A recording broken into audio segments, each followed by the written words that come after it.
Mstari wa 13 asema, naye alituokoa katika nguvu za giza, akatuhamisha na kutuingiza katika ufalme wa mwana wa upendo wake, ambaye katika yeye tuna ukombozi, yaani msamaha wa dhambi. Kwa nasema naye alituokoa katika nguvu za giza, akatuhamisha na kutuingiza katika ufalme wa mwana wa upendo wake. Alitukomboa mpaka akatuingiza, kwa hivyo hakutukomboa na akatuacha hivyo. Atukomboa na akatuingiza katika ufalme wa mwana wa upendo wake. Kwa hivyo ndio ukombozi. Kwa hivyo kuombe na mtu na kumwacha hivyo, kisha mkomboa na kuhamisha na kuleta katika ufalme wake.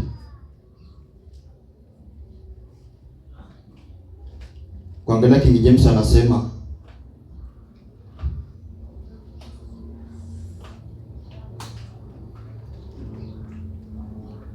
delivered us from the power of darkness, and has translated us into the kingdom of His dear Son, in whom we have redemption through His blood, even the forgiveness of sins. So who delivered us from the power of darkness and translated us into the kingdom of His dear Son. Come and deliver us from the power of darkness. Hapa na translate as the kingdom of His dear Son. Kuna part hiyo ndio deliverance. Kama unakombolewa kutoka kwa ama kwa delivered from. Au uko delivered hivyo from afu na acha hivyo. Anasema kama baada ya kukombolewa na kuleta katika ufalme wa mwanao.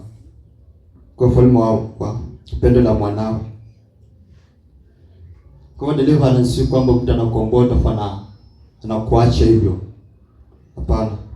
Mtu anakukomboa, kisha kukomboa na kuja na kuwa miliki yake au unakuwa mali yake. Unakuwa chini ya ukuu wake.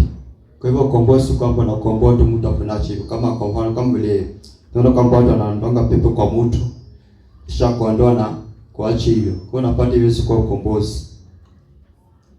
Hiyo si kwa ukombozi. Kwa hivyo ukombozi ni kuondoa mahali hapo na unakuwa mtu anakuwa miliki yako au unamiliki hiyo mtu. Mtu anakuwa mali yako.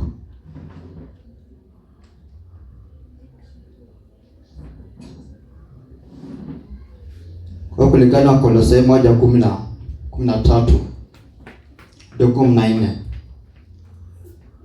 Kwa unapata ukombozi ni kuondolewa kutoka hadi. Ukombozi ni kuondolewa kutoka kitu fulani hadi kitu fulani. Unakuwa delivered from. Unaondolewa kutoka au unakombolewa kutoka kwa hadi. Ndio ukombozi. Kwa hivyo siku hapo tunakombolewa alafu naacha hivi.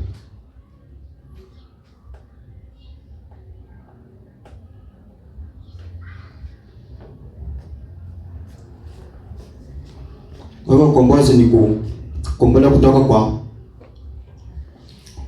ufalme fulani hadi ufalme fulani. Anakuwa delivered au unakombolewa kutoka katika ufalme fulani hadi ufalme fulani.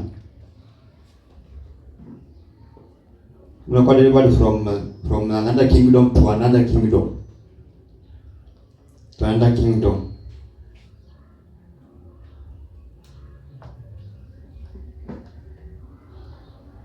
Kwa hivyo ukombozi unamaanisha kwamba unakombolewa mahali penye ulikuwa ama katika ufalme wa giza. Mtu ambaye yuko katika ufalme wa giza. Sasa wakati anakombolewa kutoka katika ama wakati anaokoka anakuwa na kombolewa katika kutoka ufalme wa giza hadi ufalme wa mwanao Yesu Kristo. Kwa unapata ndio ukombozi. Ukombozi unatoka katika ufalme wa giza hadi ufalme wa mwanao Yesu Kristo.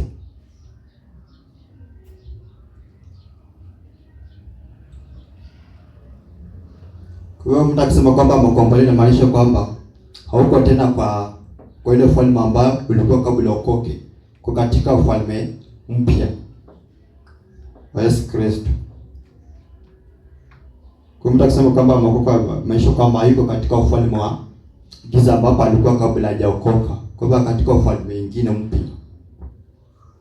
Kwa hiyo unapata ndio ukombozi. Ukombozi kuondolewa kutoka katika ufalme wa wafungwa ama ufalme wa giza hadi ufalme wa mwanao Yesu Kristo.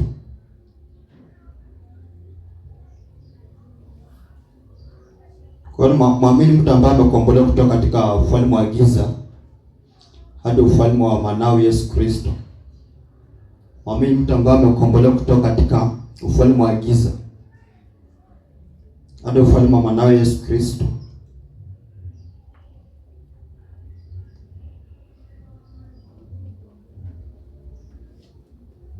Muamini mtu ambaye amekombolewa kutoka katika ufalme wa giza hadi ufalme wa mwanao Yesu Kristo. Unapata ukombozi ni movement ama kutoka kitu movement. Kwa hivyo ukombozi si activity ama matukio ambayo zinafanyika makanisa. Kwa hivyo ukombozi si activity ama matukio. Ukombozi ni movement. Unaendelea kutoka mahali hadi mahali. Kwa hivyo si matukio ama activities.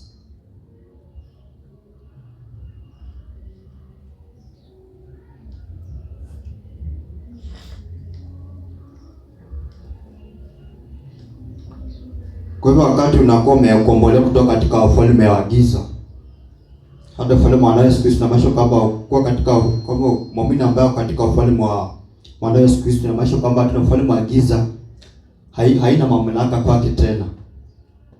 Muumini ambaye katika ufalme wa mwanao Yesu Kristo, kwa ufalme wa giza haina mamlaka kwake tena, ama ufalme wa giza tena imtawali, kwa sababu ameshaondolewa kutoka, kama ameshakombolewa kutoka huko. Kwa hiyo ufalme wa giza haitawali muamini tena. Ufalme wa giza haitawali. Kwa hiyo anakuwa chini ya utawali wa ufalme wa mwanao Yesu Kristo. Ufalme wa giza haina mamlaka juu yake tena.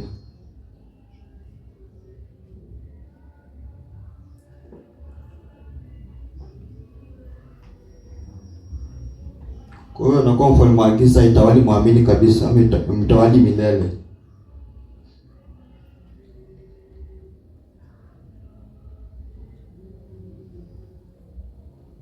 Kuna pata penye neno Romeo hutumika kama kombozi. Mesha kwamba unakuwa na kombolewa kutoka mahali hadi mahali fulani. Unakombolewa kutoka kitu fulani hadi kitu fulani. Unapata kwamba ni mtu ndiye anakombolewa kutoka mahali. Sio kwamba kitu ndina kombolewa kutoka, kama kitu kinaondolewa kutoka kwake. Ni mtu ndiye anaondolewa ama anakombolea kutoka kitu fulani. Kwa hivyo kombozi wewe kwa kuondoa kitu ndani mwako ama kuondoa kitu kwako. Ni wewe ndio unaondolewa kutoka kwa kitu.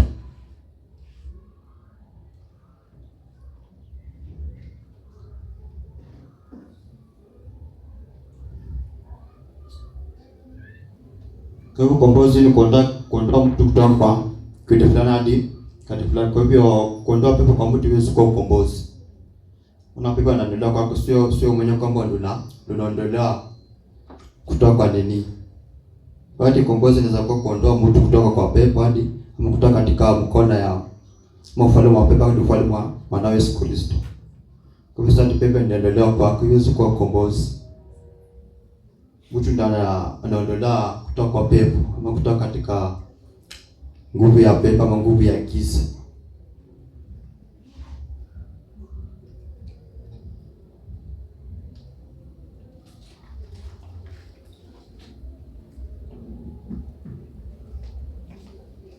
Kwa hivyo hujakombolewa tu kuishi hivyo, ama ukombolewa na ukaacha tu uishi hivyo. Kana ukombolewa hadi kwa mkombozi ili ya kutumia kwa purpose yake ama kwa mpango yake. Kwa hivyo akomboa tu na akaacha tu hivyo, alikomboa ili kuja kwa sababu ya kusudi lake. Kusudi ya kusudi lake.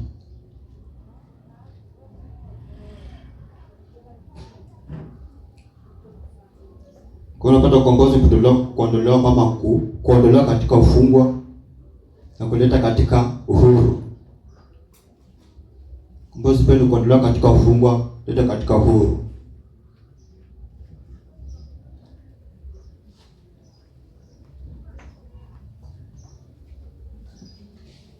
Na kushia kombolewa na kwamba ukombolewa milele. Si kwamba kwa mtu itafika wakati urudi huko.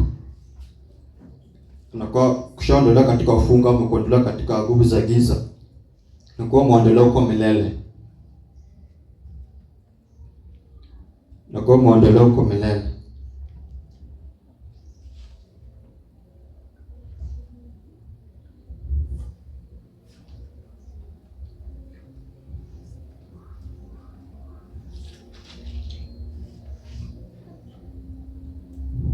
Wewe tuangalie penye hiyo ukombozi imetumika.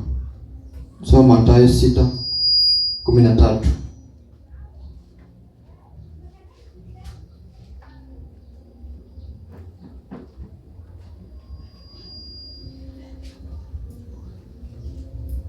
Mathayo 6:13. Matthew 6:13. Nasema hivi, na usitutie majaribuni, lakini utuokoe na yule muovu, kwa kuwa ufalme ni wako na nguvu na utukufu hata milele. Amina.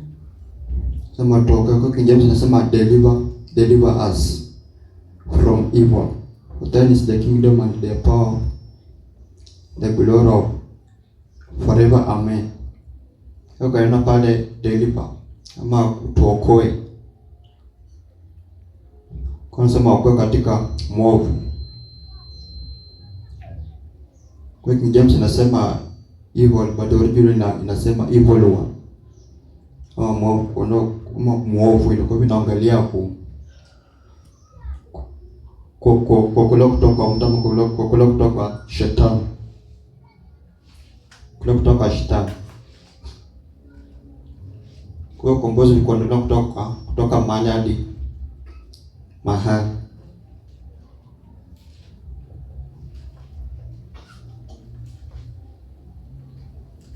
Sema Luke chapter 11 verse 4. Luke 11:4. Luka 11 mstari wa 4. Nasema utusamehe dhambi zetu, kwa kuwa sisi nasi tunamsamehe kila tumwiaye, na usitutie majaribuni, lakini tuokoe na yule muovu. Bado Petro sema naongelea hiyo, tuokoe na yule muovu.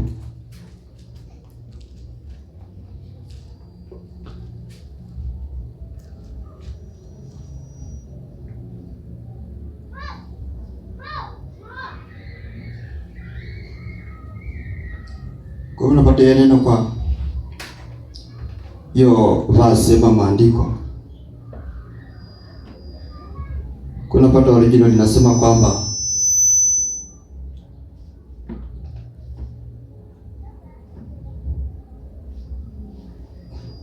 kwa hivyo kulikuwa kwa lugha asili, kwa hiyo tunasema kwamba liliandikwa kwa original. Kwa hivyo sema kwamba naomba kwamba Mungu atatusamehe na nasema kwamba utusamehe dhambi zetu, kwa kuwa sisi nasi tunamsamehe kila tumwiaye, na usitie majaribuni. Kwa hiyo unapata Agano Jipya tunaambiwa kwamba tunamsamaha tayari. Kwa hivyo si kitu ambacho kinaombwa ama kitu ambacho mwamini anatarajia kupokea. Kwa msamaha, unapata msamaha pia si kwa Agano Jipya jitumika kama maombi ama mtu anaomba asamehewe. Kwa hiyo unapata sio kwamba naomba kwamba ama kwamba Mungu hawasamehe dhambi zao. Kumbuka kwamba bado pia palikuwa chini ya sheria. Kwa Agano pale kale tunapata kwamba watu walikuwa wakiomba kuomba msamaha dhambi. Ndio tunapata kwa wanasema kwa sababu ndio wameomba, walikuwa wanatoa sadaka ya wanyama ili ndio wasamehewe. Kwa pale na kale iseme iko kwamba unamsamehe dhambi zetu ama hutusamehe dhambi zetu. Unasamehe dhambi zetu kwa kuwa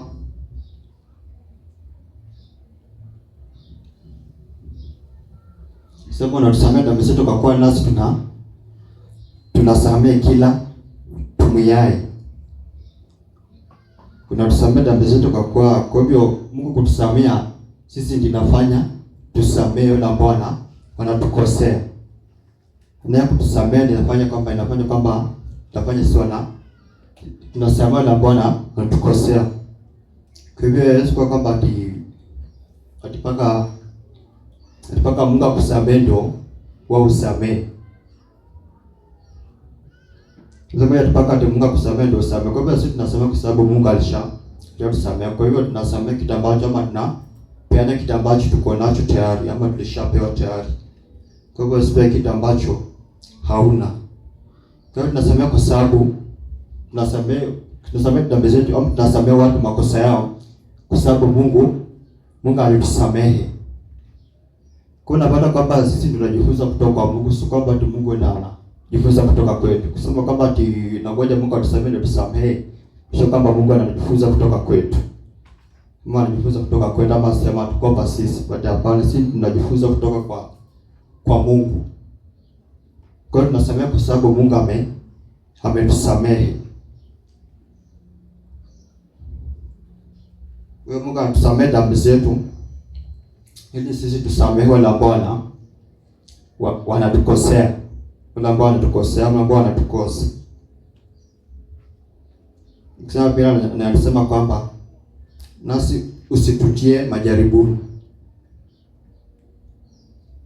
Kwa hiyo hapa kusema hivyo inamaanisha kwamba Mungu ndiye anaweka hata katika majaribu ama katika majaribio. Baada kusema kitabu cha James ama Yakobo anasema kwamba Mungu hamjaribu mtu wala hajaribi na mabaya.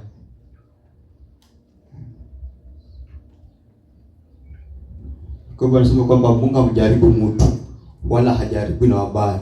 Kwa hivyo kaangalia penye majaribu yametumika kwa kanuni nyingi, utapata kwamba Mungu atumika kama mtu ambaye anajaribu.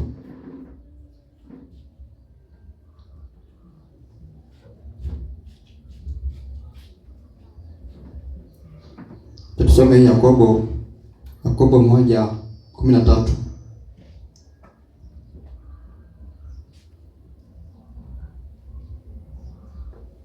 Tunasemaje Yakobo 1:13? Anasema hivi, mtu ajaribiwapo asiseme ninajaribiwa na Mungu, maana Mungu hawezi kujaribiwa na maovu, wala yeye mwenyewe amjaribu mtu. Kwa hiyo Yakobo anaeleza kwamba ni tabia Mungu kwamba hamjaribu mtu, na sababu kama mtu ajaribu hapa asiseme ninajaribiwa na Mungu, maana Mungu hawezi kujaribiwa na maovu, wala yeye mwenyewe hamjaribu mtu. Kwa hiyo Mungu ajaribi na mabaya, yeye hamjaribu mtu na mabaya. Kwa hiyo Yakobo atambua kwamba tusiwe pesa kusema kwamba Mungu amejaribu, Mungu kujikuta kwa majaribu fulani, kujikuta na tatizo fulani, kwa hiyo sema kwamba Mungu ndiye anasababisha ama analeta shida kunijaribu ama jaribu imani. Kwa hiyo anasema kwamba tusiwe pesa kusema hivyo. Kama kwa Mathayo, kwa Luka Mathayo anasema kwamba utusitie katika majaribu. Kwa hivyo kiasi nasema kwamba hautitii katika majaribu. Hautitii katika majaribu. Wewe Mungu atii watu katika majaribu ama aweke watu katika majaribuni.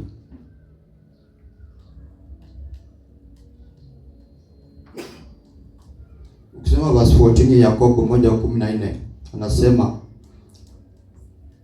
verse 14 Yakobo 1:14 anasema, lakini kila mmoja hujaribiwa na tamaa yake mwenyewe, huko akivutwa na kudanganya. Kwa hivyo mtu anajaribiwa na tamaa yake. Kwa hivyo tamaa yake ndiyo inamweka majaribuni. Kwa hivyo hajasema kama mtu anajaribiwa na Mungu. Atajaribiwa na tamaa yake. Tamaa inamweka katika majaribu. Kwa hivyo hajasema hata shetani ndiye anamjaribu. Anasema ni tamaa yake. Kama majaribina kutokana na mtu mwenyewe.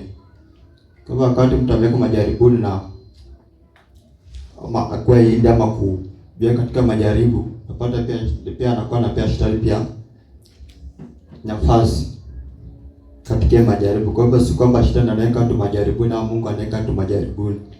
Kwa hiyo mtu mwenyewe ndiye anajiweka katika majaribu kwa sababu ya tamaa yake.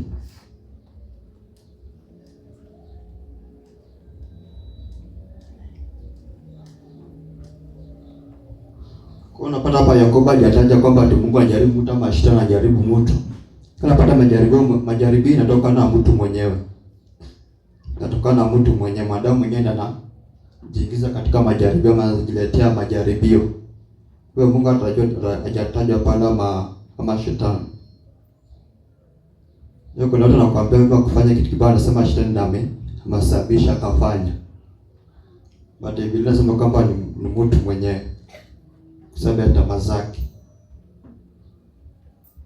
Kwa hivyo napata katika wakati umekuwa hidi kwa majaribio, ndio unaweza pea shetani pia na ausiana nayo kufanya hicho kitu, lakini si hata kwamba shetani amekuingiza kama ni Mungu.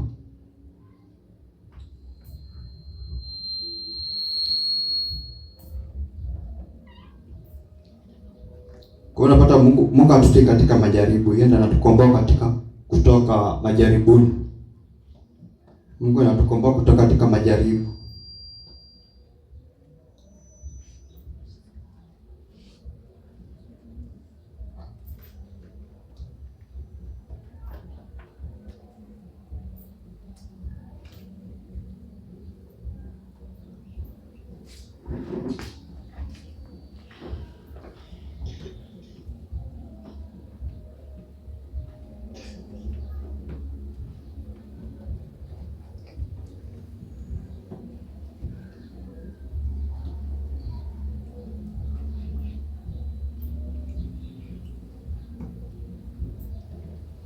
Kwa unapata majaribu si kazi ya Mungu, majaribu ni kazi ya mwanadamu mwenyewe.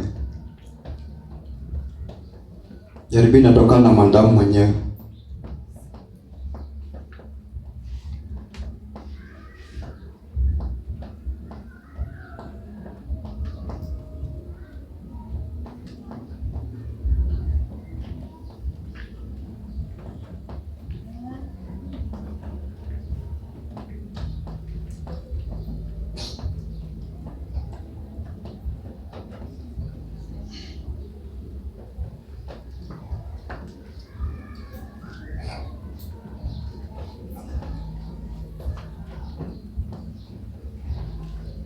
Kwa majaribio ni kazi ya mwanadamu, si kazi ya Mungu wala shetani.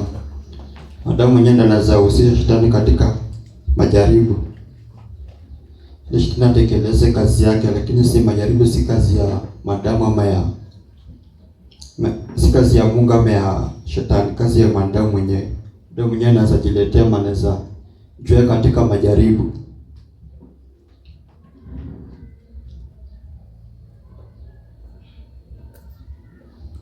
Kwa hivyo Mungu anatusamehe ili sisi tuweze kusamehe wengine ambao kusamehe ambao wanatukosea. Kwa hivyo si kwamba Mungu anangoja atusamehe wengine ndio atusamehe. Hii itakuwa kama Mungu anajifunza kutoka kwetu. Nisho kwamba tusiposamehe Mungu pia atusamehe ama atusamehe. Kwa hivyo napata tabia ya Mungu. Kwa hivyo wakati usamehe, kwa hivyo kama ingekuwa inamaanisha kwamba wakati atusamehe pia Mungu atusamehe. Kwa hivyo ingekuwa pia Mungu pia anafanya dhambi, maana kutosamehe pia ni dhambi. Kwa hivyo Mungu pia angekuwa anafanya dhambi kwa sababu ya amekataa kusamehe. Kwa hivyo Mungu atusamehe ili sisi tusamehe wengine.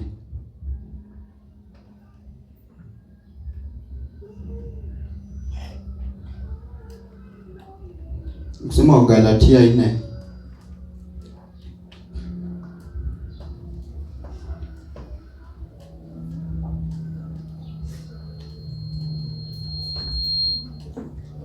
na Waefeso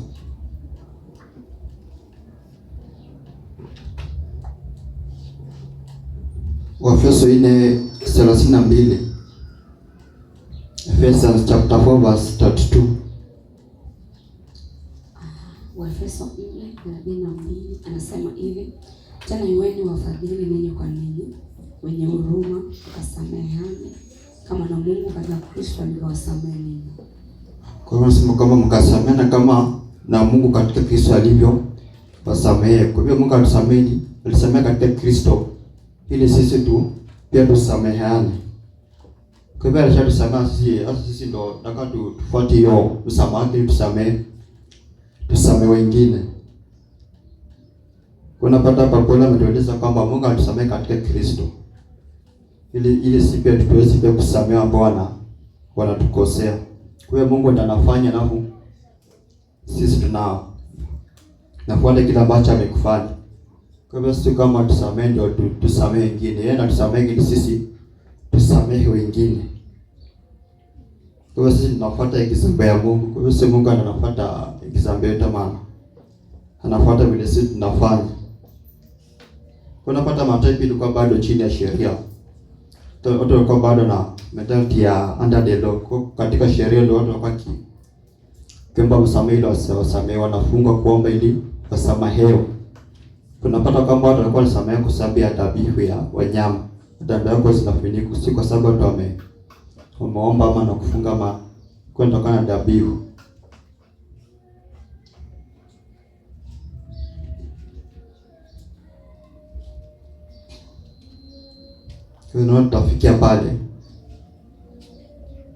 Tutafikia pale hapo, next time tutakuja tuendelee kutokea pale.